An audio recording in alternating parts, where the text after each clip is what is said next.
On this forgotten edge of civilization, warmth was rare and kindness even rarer. Beneath a broken supply platform, a tiny shape shivered. The kitten was no more than a few weeks old. Her fur was patchy, her ribs visible beneath thin skin, and one ear bore a small tear from a fight she had never stood a chance of winning. She had no name, no home, and no hope, only the instinct to survive one more night. The wind howled. Through the swirling snow came three shaped silhouettes moving with quiet confidence. A large gray tomcat, his fur thick and scarred from years of survival. A sleek white she-cat, eyes sharp but gentle. And between them, two half-grown kittens, their paws sinking clumsily into the snow. This was the family. The colony workers called them just cats, but the alien observers orbiting LER-7 knew better. These animals had survived alongside humans for centuries, adapting, bonding, enduring. The gray tomcat spotted the shivering kitten immediately. He stopped. The she-cat followed his gaze, her ears flattening in concern. The poor kitten tried to hiss, but only a weak squeak escaped her throat. Instead of turning away, the tomcat stepped closer. He lowered his head and gently touched noses with her. Warmth, real warmth. In moments, the kitten was surrounded not by predators, not by indifference, but by family.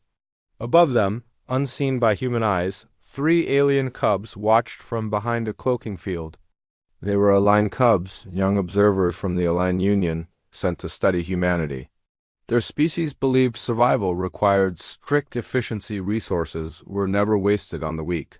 One cub tilted its head. "Why are the cats sharing heat?" It asked through the translator. Another cub frowned. "The small one is defective. It will not contribute." The eldest cub remained silent, watching as the gray tomcat began licking the kitten's matted fur, cleaning her with careful patience. "Humans allow this?" The first cub whispered. They didn't know yet. Hours later, the storm worsened.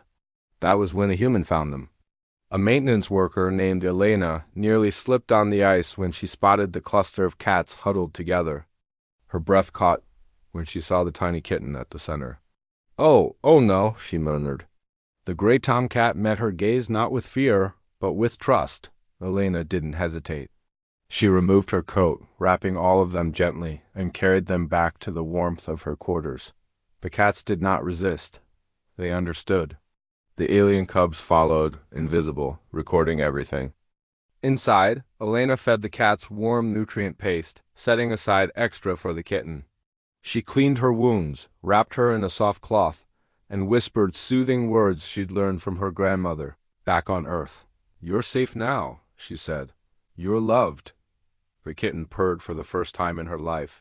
Days passed. The kitten grew stronger, her fur filling in, her eyes brightening. She followed the cat family everywhere, always pressing close to the gray tomcat's side. Elena named her Hope. The alien cubs returned again and again, confused. The kitten was weak. The family had no obligation, the human gained nothing, and yet they continued. One cycle later, a crisis struck the colony. A power failure shut down the heating grid. Panic spread. In the chaos, Elena collapsed from exhaustion trapped in the freezing corridor. It was Hope who found her. The kitten ran back to the cat family, crying urgently. The gray tomcat responded instantly, leading the others back through the corridors until they reached Elena's fallen form. The cats climbed onto her chest, her shoulders, her legs, sharing their warmth just as they once had with Hope. They stayed. They refused to leave. When rescue teams arrived hours later, Elena was alive. Barely. The report baffled the medics.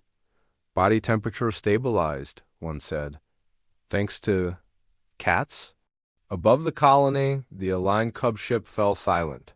The eldest cub finally spoke. "These creatures protect the weak," it said slowly. "Not because they must, but because they choose to." Another cub's voice trembled, and the humans let them. The transmission to the Allied High Council was brief but historic. "Humans are dangerous," the cubs reported, "not because of their weapons, but because their kindness spreads even to animals, and those animals will protect them in return." Back on LER-7, Hope curled up between her family and her human, warm and full. She had been alone once. She never would be again.